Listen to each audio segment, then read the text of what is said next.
Komal here, doing another vlog, and as you can see, I got myself a wonderful haircut, growing myself a wonderful mustache. So let's get to it. I'm gonna talk more on my Dunkin Donuts experiences because even though I worked there for 6 months, a lot of shit happened. A lot of like very interesting stories. So first, let's get to the sex talk. When I was doing the overnights, there was these girls. They would talk about a lot of sex, like they would talk about, I want to have sex. I haven't had sex in months. I want to have a big dude come in and fuck me all over. And I remember like one of them went and said, "Oh, and I also want to drink some cum because I like drinking cum." That she said that she liked drinking different cum because um different cum from different dudes tasted differently. Like not every cum was the same, so that's why she like drinking cum. And like the gay guys were there, and I was like, what the fuck? Inside of like, I don't need to know that shit. I don't need to know that every cum tastes differently. Like if this was some sort of you drinking a different Snapple, what the fuck? So yeah, it was like talks like that. I remember there was a this girl though, the one that liked to drink cum. I would like flirt with her a lot, and she was like, "No, no, Simone, stop flirting with me. I can be old enough to be your mother." And I was like, "Oh, that's I don't care. We can like go out one day." Anyway, so I want to talk about the gay couple. There was this gay couple called I don't remember their names. It's been so long, but they're really cool. There was actually one of them, the taller one, that he said once that he used to date this drug dealer, and it was good because he pretty much had everything he wanted. There, he wanted shoes, bam, he got them. He wanted clothes, bam, he got them. He wanted whatever, bam, he got them. But the thing that he went and said is that he sort of hated the life. He was hardly ever there.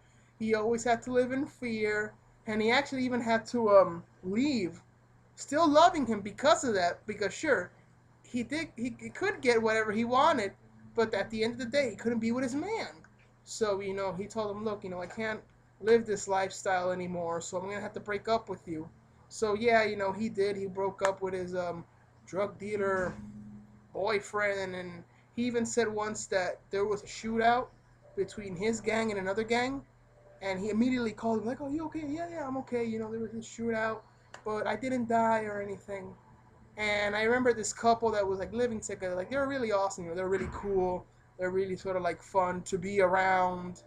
I do remember that the gay guy that used to date the drug dealer, he actually working overnight, he actually started to lose a lot of weight because when he would get home, he would do his exercises. He would then wake up and only eat one meal a day, the meal that he got at Dunkin' Donuts, and he started to lose a lot of weight.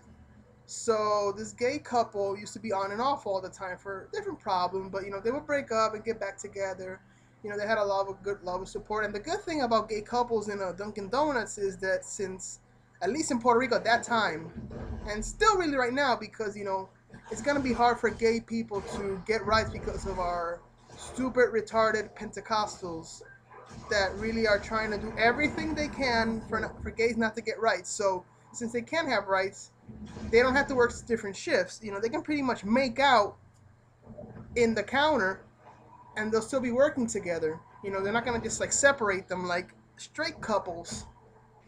So that's one good advantage of not having rights is that you can stay with your man in the fast food, at least over here. I don't know how it is in the States. So yeah, that's pretty cool. So eventually, they got like kicked out, both of them, because they were arriving late, and the boss didn't really like them that much. I don't know if they were gay or not, but I don't think so because I haven't confirmed. One day I remember they went to the wall and wrote a lot of like mean stuff to the manager because he was somewhat of a dick. So the door that the employees would get in to get into the area where we would serve food, it had like a lot of they called him names, they told him this, they told him that. So yeah, it was pretty interesting. Now this other story, this is like really weird. I'm gonna call this falling in love because of your dick. So yeah, so I was working, this is before I actually started working in the overnight. I was working during the day, and I went to the bathroom, and for reasons that we men do, I got a hard on, and my dick was like, hold on, was like really hard. So I was in the bathroom, it was like sticking up, and the manager, the female manager, one of the sub managers, came in because she thought nobody was there.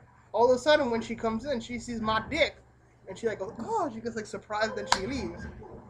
Then she started acting like really weird, like more like loving and caring. I was like, okay.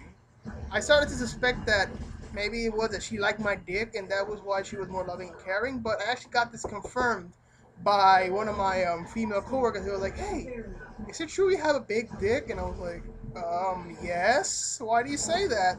Yeah, because the female manager, I think her name was Maria. Let's call her Maria. Maria said that she accidentally went into the bathroom and saw your dick, and she said that she loved it, that it was big, and that she wants to touch it and shit like that. She never really did, because I never really liked her because, she was like a bitch to anybody, to everybody. So I kind of disliked her for being, like the bitch manager, But yeah, manager actually somewhat fell in love with me because of my big dick. Yeah, it's another story now.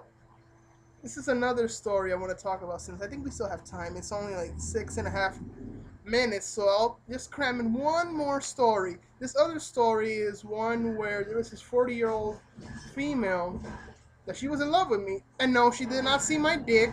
It's just that she really liked how I looked, how I talked, how I preserved my presence, and everybody said, "Oh no, Betsaida." Her name was Betsaida. Betsaida's in love with you. She wants you to ask her out, and she wants you to like rip her clothes off and get all freaky with her. Yes, I guess maybe women want me to do freaky shit with her, but I never really did because I wasn't that attracted to her. It's kind of looked weird, a 20-year-old dude with a 40-year-old person. At the same time, at that time too, it was a little shy. You should have tapped that ass. So I couldn't really like do it. Yeah, tap some ass. So yeah, that's basically my experiences in Dunkin' Donuts. If I have any more stories, oh yeah, I have one more. That there was this girl. Apparently, she was somewhat like the slutty girl of the group, where she would get into the maintenance closet and have sex with some dudes. Even like one of the sub managers, where she would have like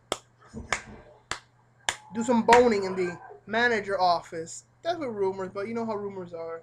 They can be true or not, but I never really confirmed and all.